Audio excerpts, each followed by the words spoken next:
Spa എന്ന ഏബ്രിഡ് ഷൈൻ സംവിധാനം ചെയ്ത സിനിമയിൽ ജിബ്രി എന്ന പേരുള്ള ഒരു ഡയറക്ടർ കഥാപാത്രമുണ്ട്. അയാൾ സ്പായിലെ ഒരു തെറാപ്പിസ്റ്റിനോട് സിനിമയെക്കുറിച്ച് പറയുന്ന ഒരു കാര്യമുണ്ട്. അത് ഏതാണ്ട് ഇങ്ങനെയാണ്: എല്ലാ സിനിമയ്ക്കും ഒരു സ്ട്രക്ചർ ഉണ്ട്. ആദ്യം മെയിൻ ക്യാരക്ടേഴ്സിനെ എസ്റ്റാബ്ലിഷ് ചെയ്യുന്നു, പിന്നെ അവരുടെ മെയിൻ കോൺഫ്ലിക്ട് അഥവാ പ്രശ്നം, അവസാനം അത് റിസോൾവ് ചെയ്യുന്നു. അപ്പൊ സിനിമയെക്കുറിച്ചൊന്നും വലിയ അറിവില്ലാത്ത ആ മസാജ് തെറാപ്പിസ്റ്റ് പറയുന്നത്, ഞങ്ങളുടെ പ്രശ്നങ്ങൾ പറയാതെ സാറ് മൂളിപ്പാട്ട് പോലെ ഒരു സിനിമ എടുക്ക് എന്നാണ്. ആ സീന് കണ്ടപ്പോഴും സ്പാ എന്ന സിനിമയുടെ സ്ട്രക്ചർ കണ്ടപ്പോഴും എനിക്ക് തോന്നിയത്, ഈ സിനിമയുടെ ഡയറക്ടർ എന്തിനാണ് സിനിമയ്ക്ക് എല്ലാവരും ഫോളോ ചെയ്ത ഒരു സ്ട്രക്ചർ എന്ന ചോദ്യം നമ്മളോട് ചോദിക്കുന്നത് പോലെയാണ്. അതായത് മൊത്തത്തിൽ നോക്കുമ്പോൾ ഒരു കഥയൊന്നുമില്ല, പക്ഷെ ഓരോ ഈവന്റും നമ്മളെ എന്റർടൈൻ ചെയ്യണം. ഏബ്രിഡ് ഷൈന്റെ ആക്ഷൻ ഹീറോ ബിജു ഏതാണ്ട് ഇങ്ങനെ തന്നെയായിരുന്നു. സിനിമയുടെ അനാലിസിസ് വീഡിയോ ആണ്, അതുകൊണ്ട് സ്പോയിലേഴ്സ് ഉണ്ടായിരിക്കും. സിനിമയിലേക്ക് വിശദമായി വന്നാൽ പറയുന്നതിനനുസരിച്ചാണെങ്കിൽ 500-ലധികം സ്പാ സെന്ററുകളുള്ള കേരളത്തിലെ ഏറ്റവും തിരക്കേറിയ കൊച്ചി നഗരത്തിൽ അതിലൊരു സ്പാ സെന്ററിനകത്ത് ഒരു ദിവസം നടക്കുന്ന സംഭവ വികാസങ്ങളാണ് സ്പാ എന്ന ചിത്രത്തിലൂടെ നമുക്ക് മുന്നിലേക്ക് എത്തിക്കുന്നത്. ഈ സ്പാ സംഭവവുമായി വലിയ കണക്ഷൻ ഇല്ലാത്ത ഒരാൾക്ക് ഈ സിനിമ സ്പാ എന്നത് റിലാക്സേഷന് വേണ്ടി മസാജ് കിട്ടുന്ന ഒരിടം മാത്രമാണ് എന്നൊരു പിക്ചർ അല്ല നൽകുന്നത്. ഇനി പുരുഷന്മാർ മസാജിന് വേണ്ടി മാത്രം സ്പായിലേക്ക് പോവാണെന്ന് പറഞ്ഞാലും എത്ര കണ്ട് മറ്റുള്ളവർ വിശ്വസിക്കുമെന്നും അറിയില്ല. ഇനി അത് ഓൾറെഡി അങ്ങനെയാണോ എന്നും എനിക്കറിയില്ല. പൊതുവെ ലൈംഗിക തൊഴിൽ ചെയ്യുന്ന അല്ലെങ്കിൽ നമ്മുടെ സദാചാര ബോധം തെറ്റാണെന്ന് വിധിക്കുന്ന തരത്തിലുള്ള ജോലികൾ ചെയ്യുന്ന സ്ത്രീകളെ പറ്റി സിനിമയെടുക്കുമ്പോൾ അതിലൊക്കെ പറയാറുള്ള ചില സ്ഥിരം കാര്യങ്ങളുണ്ട്. വളരെ പാവപ്പെട്ട ഒരുപാട് ബുദ്ധിമുട്ടുകൾ നേരിടുന്ന ഒരു കുടുംബത്തിൽ നിന്നും വരുന്ന സ്ത്രീ, അല്ലെങ്കിൽ തന്റെ കാമുകനാലോ ഭർത്താവിനാലോ ചതിക്കപ്പെടുന്ന ഒരു സ്ത്രീ, ഇതൊന്നും അല്ലെങ്കിൽ തളർവാദം പിടിച്ചു കിടക്കുന്ന അച്ഛനെയും മറവിരോഗം പിടിച്ച അമ്മയെയും കെട്ടിച്ചയക്കാൻ ബാക്കി നിൽക്കുന്ന അനിയത്തിമാരെയും ഒക്കെ നോക്കാൻ വേണ്ടി ഈ തൊഴിൽ ധീരമായി തിരഞ്ഞെടുക്കുന്ന സ്ത്രീ, ഇങ്ങനെയുള്ള സ്ത്രീകളുടെ കണ്ണീരണിഞ്ഞ കഥകളാണ് മിക്ക സിനിമകളിലും നമ്മൾ ബാക്ക് സ്റ്റോറിയായി കാണാറുള്ളത്.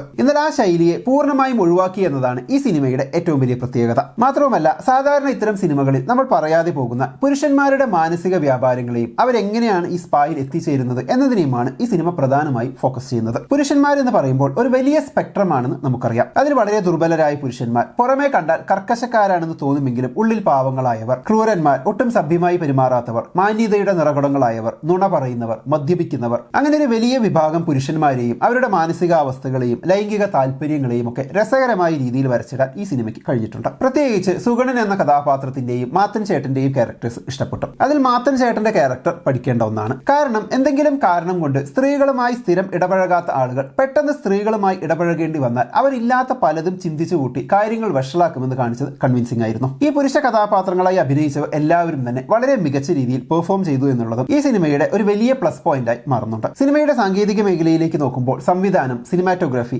ആർട്ട് എന്നീ ഡിപ്പാർട്ട്മെന്റുകൾ വളരെ മികച്ച രീതിയിൽ തന്നെ വർക്ക് ചെയ്തിട്ടുണ്ട് എന്ന് കാണാം. ആ സ്പാ കാണുമ്പോൾ തന്നെ അവിടെ ചെയ്തിരിക്കുന്ന ആർട്ട് വർക്ക് വളരെ ഗംഭീരമായ ഒന്നായിരുന്നു. നമ്മളൊരു സ്പാ നേരിട്ട് കാണുന്നത് പോലെ തന്നെ അത് ദൃശ്യങ്ങളിലൂടെ അനുഭവിക്കാൻ നമുക്ക് കഴിഞ്ഞു എന്നുള്ളത് ഒരു പ്രധാനപ്പെട്ട കാര്യമാണ്. അങ്ങനെ നന്നായി ആസ്വദിച്ച് കാണാവുന്ന രീതിയിൽ തന്നെ മുന്നോട്ട് പോകുന്ന 2 മണിക്കൂർ മാത്രമുള്ള ഈ സിനിമ, പക്ഷേ ഇതിന്റെ തേർഡ് ആക്ട് അഥവാ ക്ലൈമാക്സിലേക്ക് അടുക്കുമ്പോൾ അവസാനിപ്പിക്കുന്ന രീതി എല്ലാവർക്കും ഇഷ്ടപ്പെട്ടുകൊള്ളണമെന്നില്ല. കാരണം ഈ സിനിമയുടെ ഏറ്റവും പ്രധാനപ്പെട്ട പ്രത്യേകത ഒരു സ്പാ സെന്ററിലെ വിവിധ തെറാപ്പി മുറികളിൽ നടക്കുന്ന വ്യത്യസ്ത പുരുഷന്മാരുടെയും സ്ത്രീകളുടെയും കഥകളാണ്. മൊത്തത്തിൽ ഇവയെല്ലാം കൂട്ടിച്ചേർക്കുന്ന ഒരു കോമൺ കോൺഫ്ലിക്ട് സിനിമയിലില്ല. അതുകൊണ്ട് തന്നെ ഈ കഥകളെ ഒരുമിച്ച് ക്ലൈമാക്സിലേക്ക് എത്തിക്കാനും തമ്മിൽ കണക്ട് ചെയ്ത് കൃത്യമായൊരു അവസാനം നൽകാനും സംവിധായകനോ എഴുത്തുകാരനോ കഴിയാതെ പോയൊരു സാഹചര്യം ക്ലൈമാക്സിനോട് അടുത്തപ്പോൾ ഉണ്ടായി എന്ന് തോന്നി. അപ്പോൾ അവിടെ പുതിയൊരു സിറ്റുവേഷൻ ക്രിയേറ്റ് ചെയ്ത് സിനിമ അവസാനിക്കുകയാണ് ചെയ്യുന്നത്. അതുവരെ സിനിമ നന്നായി എന്റർടൈനിങ് ആയി തോന്നിയവർക്ക് അതൊരു കുഴപ്പമായി തോന്നില്ല. പക്ഷെ അതുവരെ കുഴപ്പമില്ല എന്ന് തോന്നിയവർക്ക് ചിലപ്പോൾ ക്ലൈമാക്സ് ഒട്ടും രസിക്കണമെന്നില്ല. അപ്പൊ സ്ട്രക്ചർ ഇല്ലായ്മയിൽ ഒടുക്കം ഒരു സ്ട്രക്ചർ ഉണ്ടാക്കാൻ ശ്രമിച്ചത് ചെറിയൊരു പ്രശ്നമായി തോന്നി. ആ ഒരു ക്ലൈമാക്സ് ഭാഗം ഒഴിച്ചു നിർത്തി സിനിമ കണ്ടു കഴിഞ്ഞാൽ മിക്കവർക്കും ഇഷ്ടപ്പെടാൻ സാധ്യതയുള്ള ഒരു സിനിമയാണ് സ്പാ എന്നാണ് തോന്നിയത്. തീർച്ചയായും ഇത് A സർട്ടിഫൈഡ് സിനിമയായതുകൊണ്ട് തന്നെ കുടുംബമായി കുട്ടികളോടൊപ്പം ഇരുന്ന് ഈ ചിത്രം കാണാനുള്ള സാഹസത്തിന് ആരും മുതിരില്ല എന്നാണ് കരുതുന്നത്. അപ്പൊ ഈ സിനിമ കണ്ടവർ സിനിമയെക്കുറിച്ചുള്ള അഭിപ്രായം കമന്റ് ബോക്സിൽ എഴുതുമല്ലോ. നമുക്ക് അടുത്ത വീഡിയോയിൽ വീണ്ടും കാണാം.